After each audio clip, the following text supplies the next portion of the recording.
Hey you guys, welcome back to my channel. This is the House of Paul and I am your host, Paul. Okay, I'm going to dive into a good question, what do you think type of question. First off, two things. If you're not a subscriber, consider subscribing. Hit that subscription button. Just hit it right now. Boom. And then hit that bell. Boom. Get notified all future content. I'm going to try to start dropping a lot more videos here, a lot more often with the type of content you guys find interesting. A little history about myself in case you're a first-time watcher. I'm a retired parole agent, 25 years on the job. Worked at the state prison level as a correctional officer. Worked as a correctional counselor as well, getting these guys ready for parole. In the last 20 plus years as a parole agent, all Southern California, including Los Angeles County, Pasadena area, Van Nuys. Then it ended up Riverside County, supervising the sex offenders. This is my topic today. I had a sex offender on my caseload. This is prior to me retiring. He got convicted, 2 counts, 288. Okay, and that's molesting a child. He'd been actually molested 2 young girls. I believe the ages were about 9 years old. Well, he was convicted and served a 25-year term. I think he was technically a lifer, but then the lifers got overturned. Like, he was no longer a lifer. It's kind of strange. While in custody, while in state prison level, this male inmate decides to change his identity or identifies as a female, which, hey, no problemos, right? So now he's a transgender parolee after 25 years in prison. Remember, he went in 25 years ago. This is before smartphones. 25 years ago, I'm trying to think, that's pretty much when I got hired. That was before, yeah, I didn't even have the internet. I had web TV. So, he gets out after 25 years. Now, mind you, the only thing how he's keeping up with the times is through the prison experiences, guys coming and going, right? And him watching TV, and maybe through the visits. So this person gets out and they go right to a state-funded program. Excuse me, a state-funded program, which is the best shot. If you're on parole and you're watching this, you have no place to go. Not even for a sex offender, just a regular general population parolee. Take advantage of the state-funded programs. Boom. You don't got to worry about, at least your housing is covered.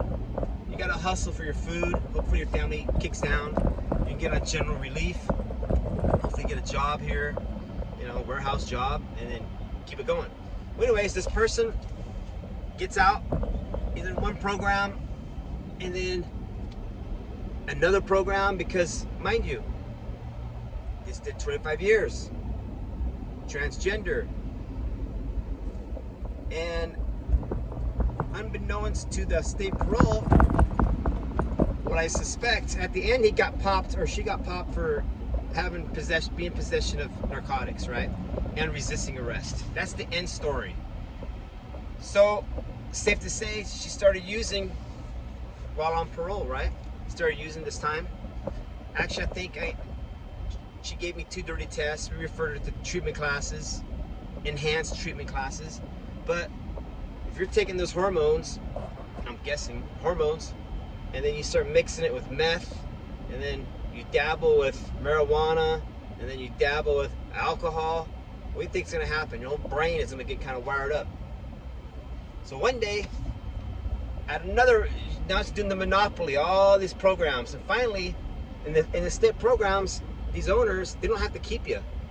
I mean, they take you in, you start acting like a fool, they kick you out, and then they just call the agent, hey, we just kicked out your parolee, we're gonna drop them off at the office. Or the new tactic is they would just drop them off at the hospital, and then they come to the office.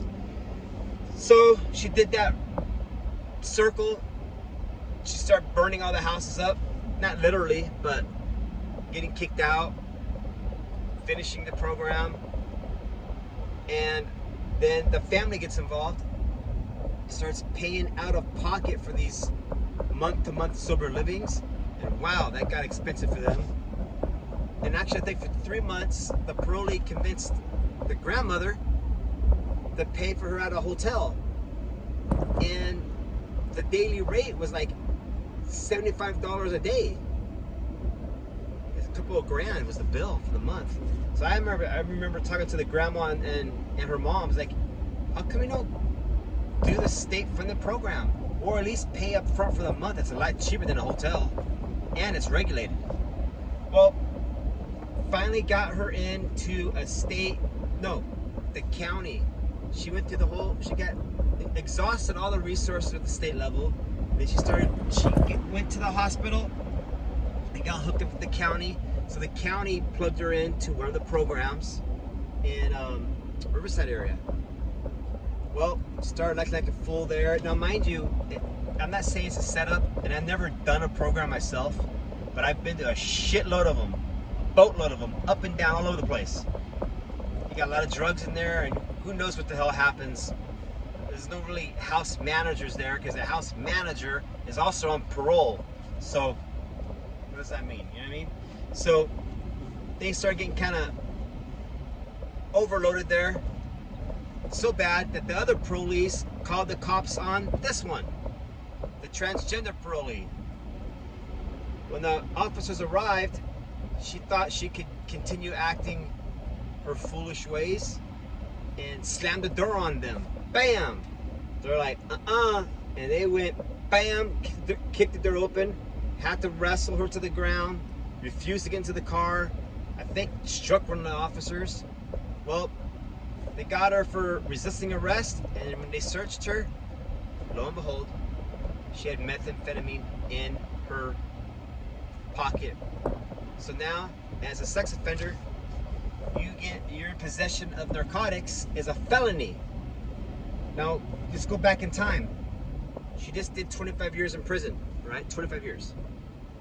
Now, she's in county jail. Probably sweating bullets, because the only way, because right now the parole holder is released, state parole is just monitoring it.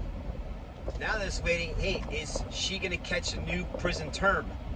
So if we catch a new prison term, it's back to square one. She just did 25 years, out for less than a year, catches a new case for 2 or 3 years. Now, does the board get involved?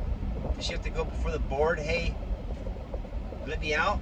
So, anyways, that was a big, giant shitstorm, and actually it happened a little bit before I retired.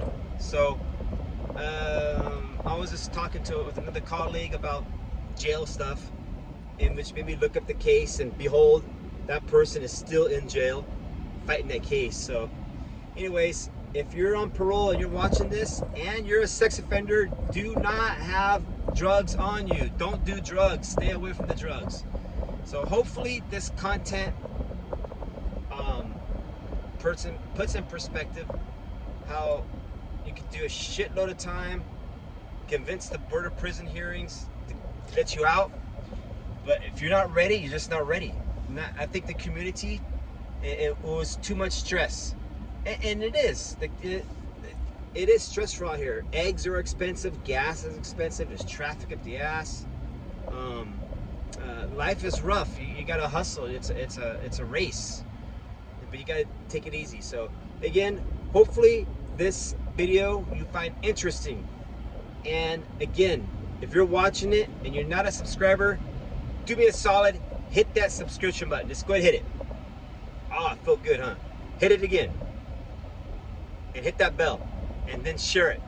Alrighty, guys. I'm Paul. I'm out of here. You guys have a great rest of the weekend. Have a good one. Bye.